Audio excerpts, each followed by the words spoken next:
მეცამეტე პოლიკლინიკის მედპერსონალის გაფიცვა გრძელდება. ექიმები 9 თანამშრომლის გათავისუფლებას აპროტესტებენ და ამბობენ, რომ ისინი სამსახურიდან იმის გამო დაითხოვეს, რომ შენობის მოსალოდნელ გასხვისებას ეწინააღმდეგებოდნენ. გაფიცულებს ცოტა ხნის წინ ჯანდაცვის მინისტრის მოადგილე და ჯანდაცვის კომიტეტის წარმომადგენელიც შეხვდა, რომელთაც განაცხადეს, რომ სავარაუდოდ თანამშრომლების გათავისუფლება უკანონოდ მოხდა, ვინაიდან მათ კლინიკასთან უვადო ხელშეკრულება ჰქონდათ გაფორმებული. გაფიცულებს კიდევ ერთი სამედიცინო ობიექტის ექიმებიც შეუერთდნენ. ცოტა ხნის წინ ამავე თემაზე კომენტარი ჯანდაცვის მინისტრმაც გააკეთა. აქციის მოთხოვნა არის, რომ გაუყოვნებლივ აღდგეს 9 ექიმი, რომელიც დამნაშავე ნაციონალი დირექტორის მიერ არის განთავისუფლებული და ჩვენი მოთხოვნა არის ასევე, რომ 2 ადამიანი, ექვთიმე კუგოტი და რუსუდან სოლომონიძე დაუყოვნებლივ ჩამოშორდნენ მეცამეტე პოლიკლინიკის სამედიცინო საქმიანობას. დირექტორმა ამოარჩია 9 კაცი, მთლიანად ეს 9 კაცი არის პროფკომიტეტის წარმომადგენლები, მთლიანად გაანადგურა პროფკავშირული ორგანიზაცია მეცამეტე პოლიკლინიკაში. დაწესებულება გაიყიდა ფართის გარეშე, თვლიდით რომ ეს არ იყო სწორი ნაბიჯი ქონების მართვის მხრიდან და დირექტორი გვეუბნება, რომ ჩვენ უნდა გადავიდეთ იქ, სადაც არ არის არც ერთ ოთახში კარი, არც ერთ ოთახში ონკანი, იატაკზე არის რაღაც ბინძური ნოხი და ჩვენ უნდა გადავიდეთ თურმე იქ და დავიწყოთ პაციენტების მომსახურება. გეფიცებით ჩემ ჭაღარას, ჩემ ადამიანობას მე აქედან ცოცხალი არ გავხ.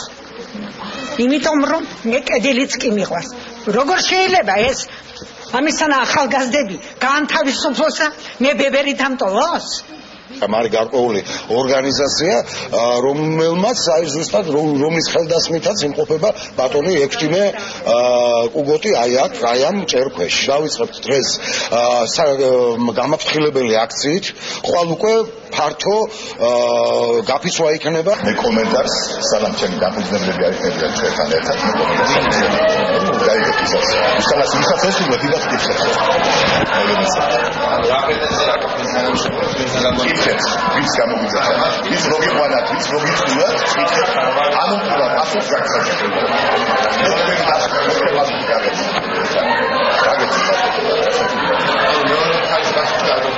გაგეცით მე ეს პასუხი თავისუფლად და ის ძალიან კარგად დაცემულმა ხდება. მოალიცით და მოსი გაიცანეთ რა. ამ მაშინ გასულაბა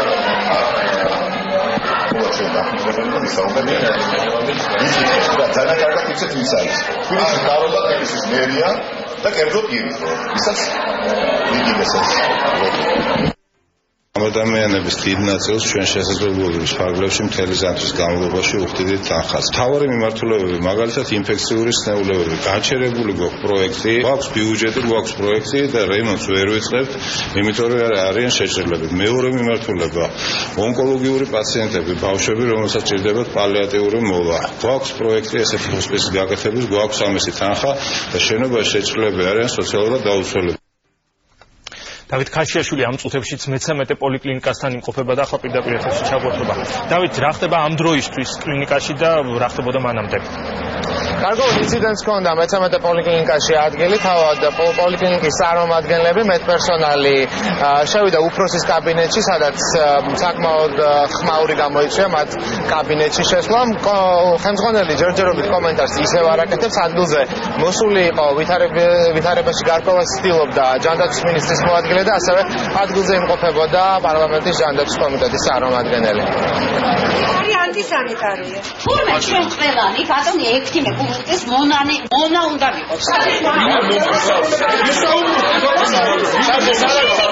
ჩვენ შეტანილი გვაქვს სასამართლოში, 17 ივნისს არის ჩვენი სასამართლო და აი ამ სასამართლოს ასწრებენ ჩვენი სავარაუდოდ ასწრებენ ესენი, იმიტომ რომ მანამდე თუ დაიცალა შენობა და გაიყიდა, რომც მოვიგო ჩვენ სასამართლო, უკან ვერ დაბრუნდება ეს პოლიკლინიკა მის ადგილზე ნამდვილად. მეორე მხარეს არ შევხედრივარ, ჯერ მოусმინე მედიცინის თან დასაქმებულებს ამ ორგანიზაციაში და რა თქმა უნდა უკვე გვექნება შეკითხვები თვითონ მესაკუთრესთან და ეს გარემოების საჭიროების სათანადო გამოკვლევას თუ მოხდა თუ არა ტენდერის პირობების შესრულება, ანუ აკმაყოფილებს თუ არა ახალი მესაკუთრე, ესე ვთქვათ, ყველა იმ პირობებს, რაც მან სატენდეროდ მისცა სოლიდარობა გამოუცხადეს მედპერსონალს გვერდზე მდებარე პოლიკლინიკის თანამშრომლებმა და ისინი შეუერთდნენ ამ საპროტესტო აქციას.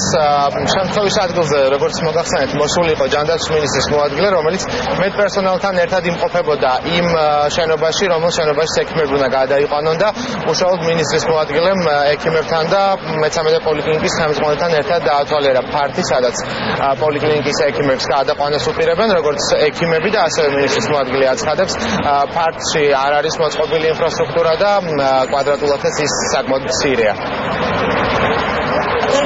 და 500 არის ის თიარად იქ არის რენტგენის კაბინეტებია